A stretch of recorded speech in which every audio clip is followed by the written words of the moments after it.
UAE में तो ख़ैर ऑफ़ कोर्स आप सही कह रहे हैं, यूएस का डिफरेंट है, लेकिन जो यूएस अगर कंपेयर करें कनाडा और यूरोप से, तो मुझे लगता है कि उसके अंदर थोड़े-से जो हायरिंग-फायरिंग के रूल्स हैं, वो थोड़े-से रिलैक्स्ड हैं। यूएस के अंदर आप 1 हफ़्ते के या 2 हफ़्ते के नोटिस के ऊपर आप फायर हो सकते हैं।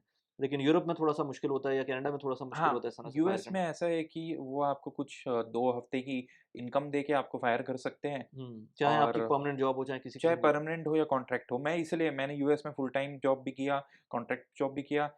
मुझे कोई ज़्यादा क फ़र्क नहीं लगा कल्चर के टर्म्स पे क्योंकि उनको अगर आपको फायर करना है, तो आपको इमीडिएटली बोल बिल्कुल, सकते हैं जाने के लिए कि बिल्कुल अगले ऐसी हफ्ते है। से मत आना। बिल्कुल ऐसी है। बल्कि मैं और ये 2 लोगों को बताता भी हूँ कि मैंने शुरू में अमेरिकन कंपनी में काम किया, फिर उस अमेरिकन कंपनी को एक यूरोपियन कंपनी ने एक्वायर किया।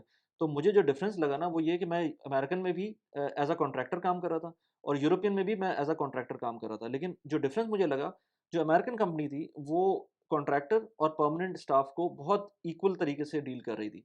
लेकिन जो यूरोपियन कंपनी थी वो जो कॉन्ट्रैक्टर और जो आपका परमानेंट स्टाफ है उसको बड़ा डिफरेंट तरीके से डील कर रही थी। जो परमानेंट स्टाफ था उसके काफ़ी पर्क्स थे।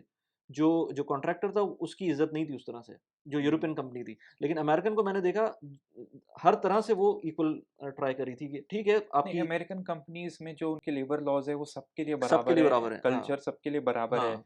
बस अमेरिका में होता ये है कि अगर आप कॉन्ट्रैक्ट जॉब में हो, तो अगर आप छुट्टी लोगे, तो जॉब जितने घंटे आप काम नहीं कर रहे हो, उसके आपकी सैलरी नहीं मिलेगी, जितने घंटे आप काम कर रहे हो, उसकी सैलरी मिलेगी। अगर आप फुल टाइम एम्प्लॉयी हो, तो कुछ आपको छुट्टी मिल जाएगी, जो अभी आपकी पेड लीव होती है 15-20 दिन साल की, हुँ, जो हुँ। भी है, हर कंपनी का अपना टर्म्स है। राइट, अगर कॉन्ट्रैक्टर हो, तो आपने साल की अगर 20 छुट्टी की है, तो आपको उसके पैसे नहीं मिलेंगे। सही। बट आप कॉन्ट्रैक्टर हो, तो आपने ऑलरेडी अपने पैसे उस हिसाब से लिए होते हैं कुछ 20% 30% ऊपर कि हुँ। अगर आप 1 महीना नहीं भी काम कर रहे हो साल में, तो भी आपके पैसे फुल टाइम के बराबर ही आपको मिल जाते